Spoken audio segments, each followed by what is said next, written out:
జగద్గురు అయినటువంటి కృష్ణుడికి నమస్కరిస్తే అజ్ఞానం పోతుంది. ఇక్కడే ఇప్పుడే రక్షిస్తాడు. కృష్ణుణ్ణి నమ్ముకున్న వాడికి రక్షణ కలగకపోవడం అన్నది ఉండదు, అజ్ఞానం పోకపోవడం అన్నది ఉండదు.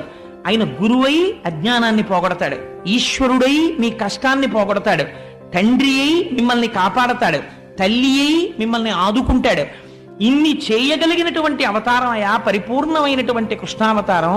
కృష్ణావతారానికి సంబంధించినటువంటి ఒక విశేషాన్ని మీకు చెప్తాను వినండి అన్నాడు శౌనకాది మహర్షులతో సూతుడు అని ఒక విషయాన్ని వివరణ చేస్తున్నాడు. ఆయన అంటాడు, పూర్వకాలంలో కురుక్షేత్ర యుద్ధం అంతా అయిపోయిన తర్వాత ఆ కురుక్షేత్ర యుద్ధ భూమి యందు ఇంకా శిబిరములలో అందరూ పడుకుని నిద్రపోతున్నారు. పాండవులు కూడా ఉప పాండవులతో కలిసి నిద్రపోతున్నారు. ద్రౌపదీదేవి నిద్రపోతోంది, కుంతీదేవి నిద్రపోతోంది. కౌరవులందరూ మరణించారు.